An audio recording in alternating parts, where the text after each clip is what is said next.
spirit you are, what a beautiful voice you have. That is, what a gift to us. Thank you so much. And so, most of you who come here know that I am teaching spiritual fitness class right now. We're like in week 3 of it. And so this week's class began with the question, what brings out the best in you? That was the first thing that we did. Contemplate that and look at that. And so the title of my talk today is Bring Out the Best. And I'm talking about some of the things that we can do to bring out the best in ourselves. Some of the things that we can do to live as our best selves and to live our best life. To live our most peaceful and our most gratifying and satisfying lives. I know that every single one of us, we want to live a life where we experience inner peace. We want to live a life where we are bringing our best selves to life. We want to live as our unique and creative and authentic selves and bring that to the world, who we are uniquely. We want to live with a sense of freedom. Freedom to be who we are, freedom to choose the life of our choosing, freedom to create that life of our choosing, free in sum to live our best life. And so specifically, really today, what I'm talking about, because this was the chapter, and it's kind of different than what I would normally talk about, but what I'm really talking about today is self-care and how good self-care enables us to feel peaceful and how good self-care enables us to bring our best selves to life. And good self-care enables us to live our most satisfying, our best life. And so what we're going to do then is we're going to look at 3 different aspects of self-care and what that looks like. And so we're going to look at and talk about love, self-love.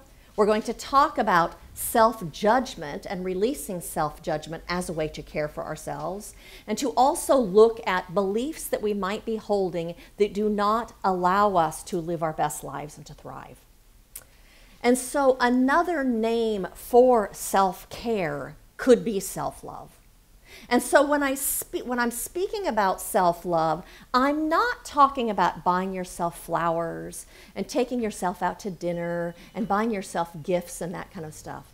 Although that is a piece of self-care and those things are really nice, what I'm really talking about today is a deeper kind of self-care.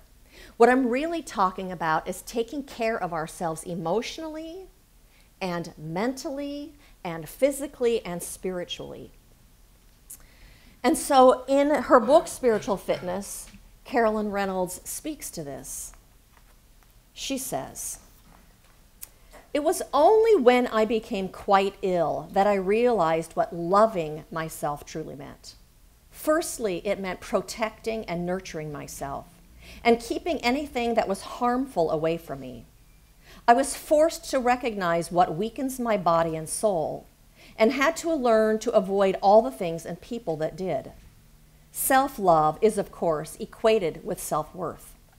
It means honoring what works for you and rejecting what is unacceptable to you. Self-love is also doing what makes you happy and finding out what brings you joy and peace and then incorporating that into your life. For instance, remember what makes you laugh and make sure it features strongly in your life." And so I'm really talking about taking care of ourselves, doing what is right for us, living authentically in alignment with our deepest selves. I'm talking about honoring ourselves, and that looks like working at a job that is good for you, or working with people who are good for you. It means not spending time with people who are draining, who drain your energy, not being in toxic relationships that you know aren't good for you. And I know we've all had them in this room. It means taking time to do the things that feel good to you and that enable you to bring your best forward. It means eating healthy foods, and it means honoring your body by getting enough sleep and listening to your body's own rhythms of rest and play and activity and what time you need to go to bed and what time you need to get up. It means taking time to just be. It means creating a home that feels good to you to be in. It means saying yes when you want to say yes and no when you want to say no. It means protecting and nurturing yourself, not doing things that weaken you. That means not going to the office party that you think you need to go to that you really don't want to go to, or not going to the reception after the funeral because you know it's going to be a bunch of family drama. It means being true to yourself inside to do what's right for you. Because what happens when we are not true to ourselves is we give ourselves this subconscious message that you're not worth it. You don't really count. You're not that important. And what happens then is that weakens our self-esteem. That weakens our self-worth. And because we teach people how to treat us, then people also start treating us like we're really not that valuable.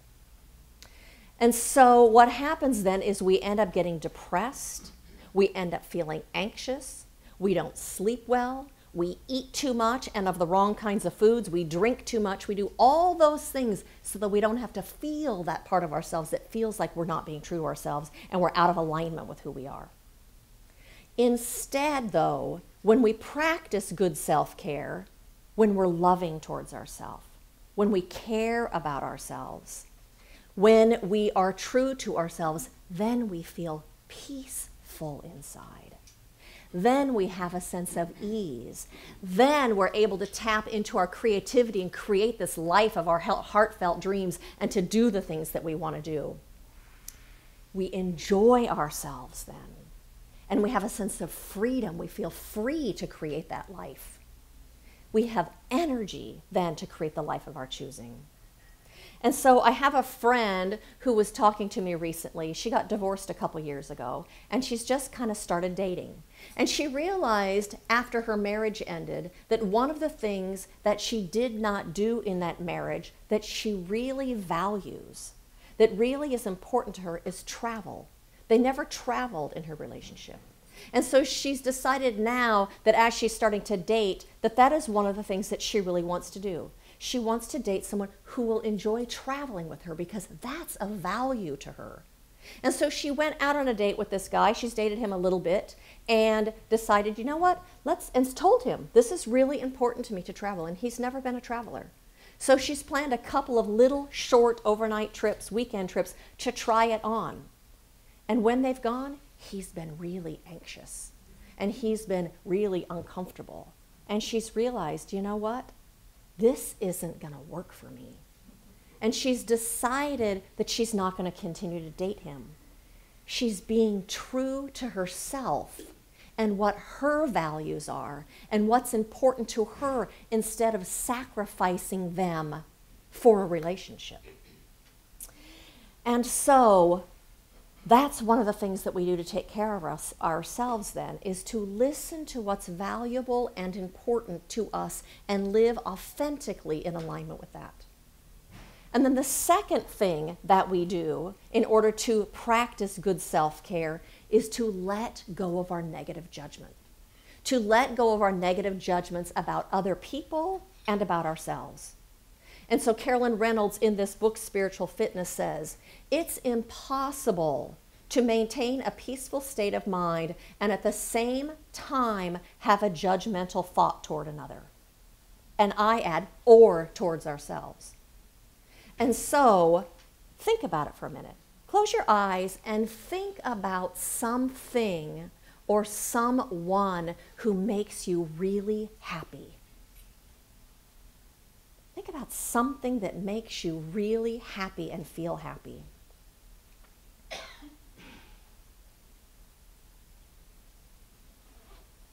And now think of someone that you are holding in judgment. Someone that you are not able to forgive.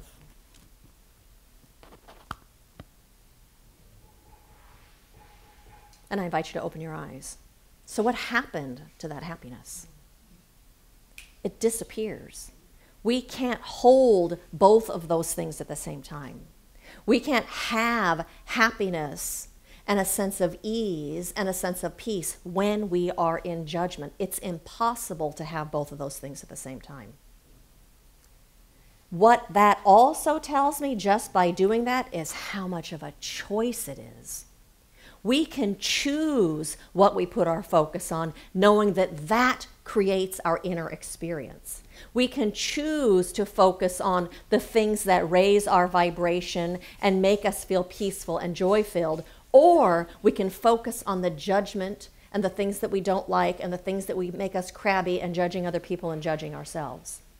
I get to choose whether I'm going to have a high vibration or a low vibration. And it's even worse when we judge ourselves. Because what happens when we judge ourselves is we are taking something that we did, and it's as if we are freezing that moment in time. And that moment in time becomes who we are.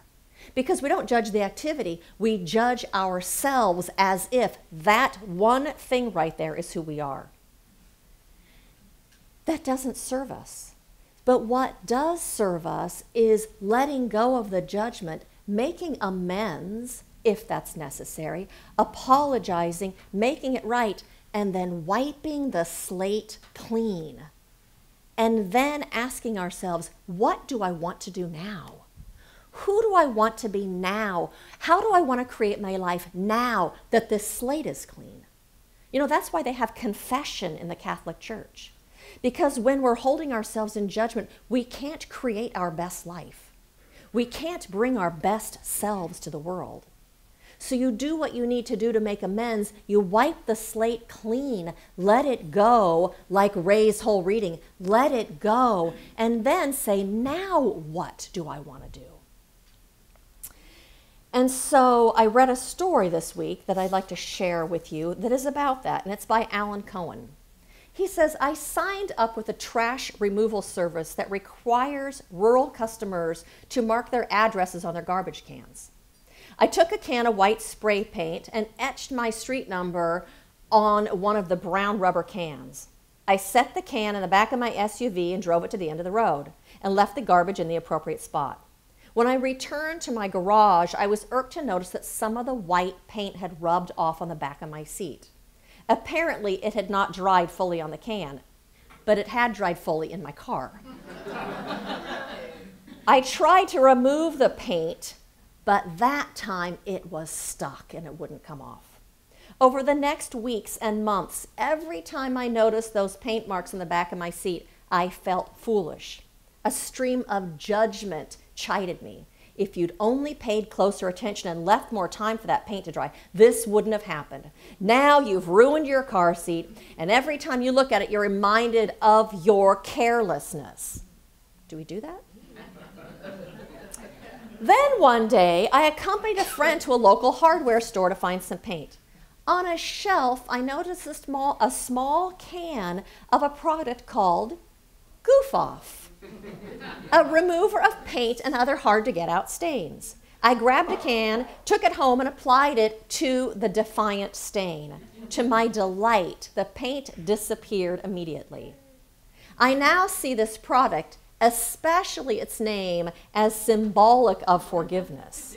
The name acknowledges that you made a mistake, goof, but it also acknowledges that it can be undone, off. If you're subject to a tyranny of guilt, this name offers an especially important teaching. Any sin is forgivable. Remember, sin means missing the mark. Any missing the mark is forgivable. Any error is correctable. Nothing is etched in stone. You always have another chance. A Course in Miracles distinguishes between a sin and an error. A sin requires punishment, but an error simply requires correction. The Course goes on to tell us that we have made many errors, but we have never sinned. All of our sins, self-inflicted nonsense, are undone the moment we bring our judgmental thoughts into the healing light of love. We can use that goof off and erase that stain that we think is there and move forward and create our best life. And so in the Science of Mind textbook, Ernest Holmes, who is the founder of this philosophy, speaks to this. He says, some suffer, some are happy, some unhappy, according to the way we contact life. No one judges us but ourselves. No one gives to us but ourselves, and no one robs us but ourselves. We are the ones who put a stop in that flow of good, and our self-judgment is one of the things that does that. Because what happens in our self-judgment, we close ourselves off from the good. We close ourselves off from peace. We close ourselves off from love. We close ourselves off from a sense of well-being. We close ourselves off from our own creativity. We close ourselves off from joy when we're in judgment of anyone else or of ourselves. Because when we are in judgment, when we are in that negative low vibration, we are unlike that presence of the infinite that fills all of time and space with its beingness. We become unlike it, so we separate ourselves from it. And so Ernest Holmes says, thought attracts what is like itself and repels what is unlike it. We repel that good from us when we are in that negative vibration state.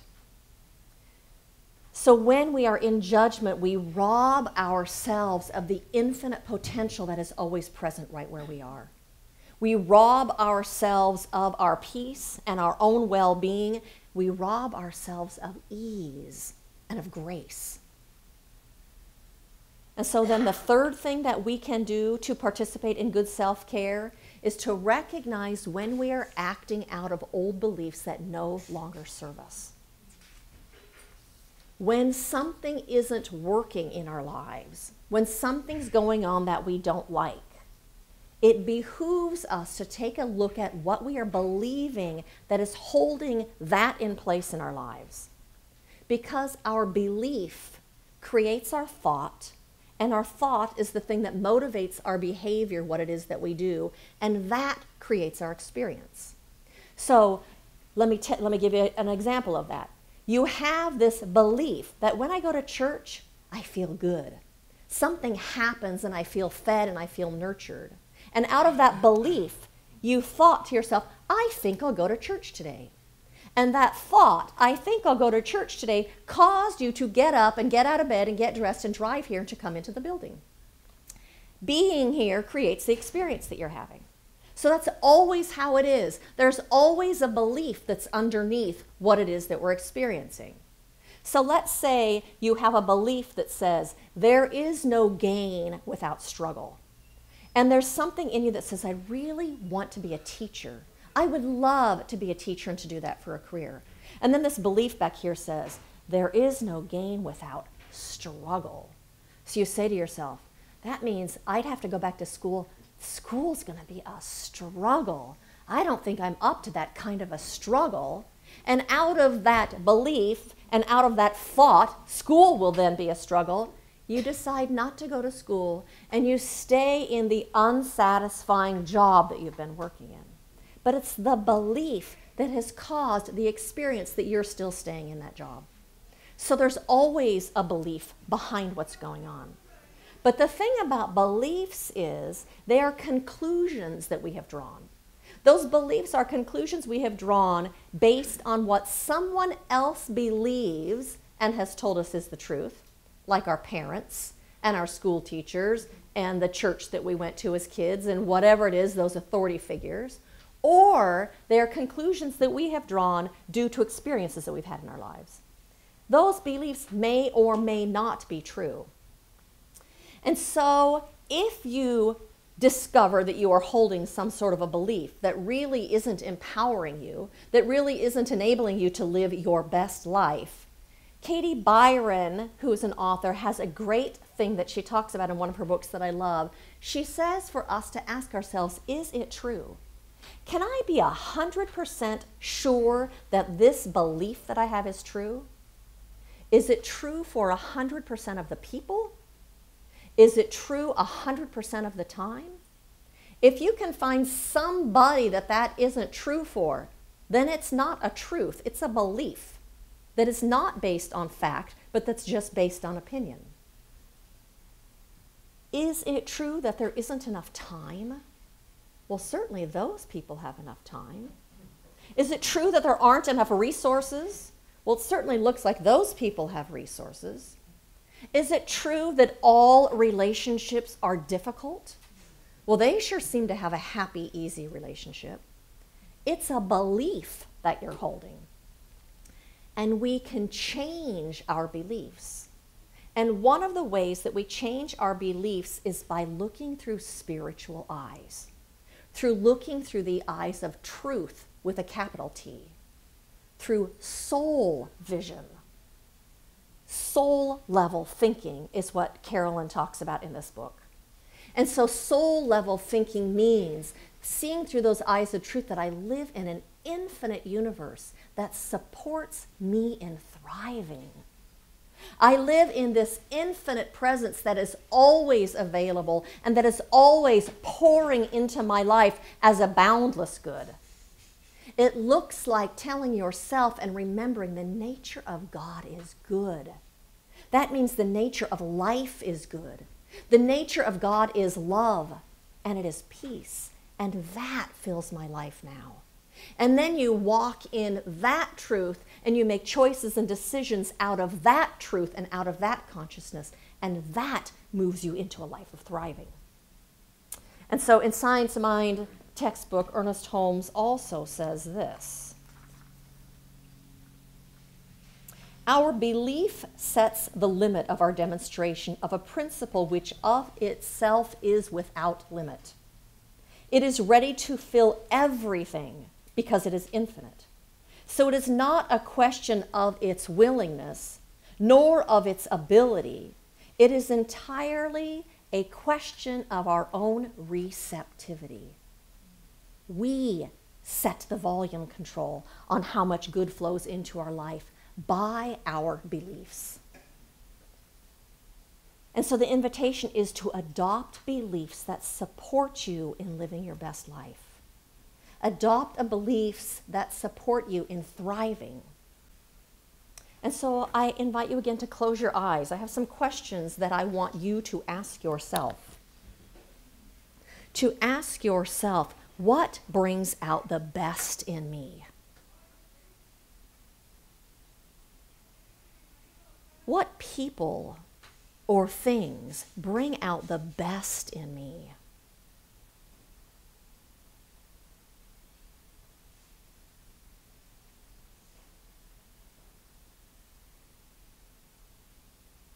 What attitudes bring out the best in me?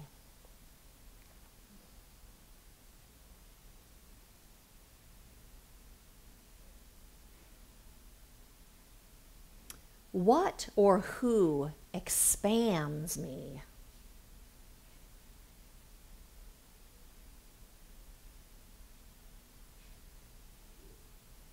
What or who expands me? And what brings out the worst in me?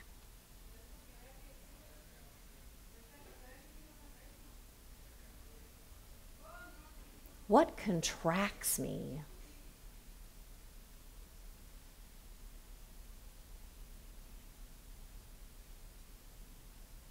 What brings out the worst in me?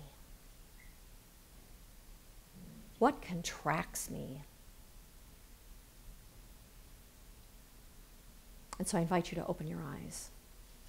See, you know those answers. They live in you. You just need to listen to them. So listen to that inner knowing that's inside of you. That inner knowing is the call of the divine within you, leading you into your best life. It's the call of your soul, leading you into living a life of thriving and of flourishing and of experiencing joy and the fullness of life. You know, I saw a TV show probably 2 years ago, and one piece of it, they were interviewing all these different people, and some of those people were mystics, and asking each one of them, what is the purpose of life? And one of those mystics said, the purpose of life is to experience joy. What if that was the whole purpose of life, to experience joy? What if joy were your compass? What if thriving was your compass? What if expansive living was your compass, and that led you to do whatever it is that you do in your life? And so I'm going to recap this talk because it was a lot. 1, in order to practice good self-care, take good care of yourself. Take care of yourself emotionally and physically and spiritually. Honor your needs. Be true to yourself. Make choices that are good for you. And 2, let go of judgment. Remember, you can't experience joy and judgment at the same time. That judgment closes us off from the good, from the peace and the love and experiencing our own wholeness and experience the good in life. It keeps us from giving birth to our best selves. And 3, release the beliefs that don't support you in living your best life. Remember, there are conclusions that you've drawn that may or may not be true. And so ask yourself those questions. Is it 100% true? 100% of the time for 100% of the people? Look through the eyes of a perspective that support you in thriving, through your spiritual eyes, through the truth that lives inside of you. Replace the belief that is not supporting you with one that does support you. And remember that life is for you. Remember that God is on your side all the time. And remember that good is present, and it is available, and it is here for the taking. You get to take it.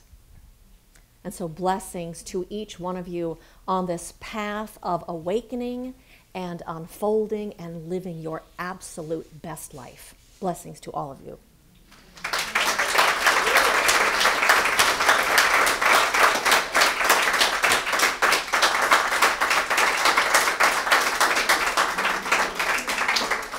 And so I invite you to join me in a spiritual mind treatment. And so how good it is just to answer this call of prayer within our hearts and our souls. For we are being called to remember that which our soul has always known, to know that truth that was before the beginning of time, and that truth that will be unto the ends of the earth, that truth that God is present, that infinite one that is love and peace and joy and magnificence itself is right where we are. That presence fills this room, it fills our homes, it fills our places of work. That presence moves with us and goes with us in everything that we do, for that present is omnipresent. And so I know that it is the center of everything, and it is right where we are. Love and joy and good without bounds. And so I recognize that we cannot be separate or apart from this one for an instant in all of eternity, for it is the very essence of who we are. We are each individuations of this most high one, of this infinite potentiality, of this boundless good, that it fills our lives because it is our life, because everything is this one here unfolding as all that we see around us. And so I know right now that good is flowing into our lives in a way that is such a blessing. I know that good is flowing into us and out through us in a way that is a blessing to us and to every single person we come in contact with. For before the need was spoken, The gift was already given. The gift is right here, for we live in this one. And so right now, I know that that one leads us and guides us into the life that is so fulfilling, leads us into this life of thriving and of being all we've come here to be and of doing all that we've come here to do. A life of joy and of deep fulfillment. And so it is with a heart filled with gratitude that I say thank you, God, for this. Thank you, God, for this understanding and for this amazing life that we are living. And so I release this prayer into that infinite law of the universe, knowing that it is absolutely done as it is spoken, and it is absolutely done because it is the truth. And so we rest in that truth, and we remember that truth, and we live that truth today and tomorrow and the next and the next. And so I release this and I let it be, and so it is.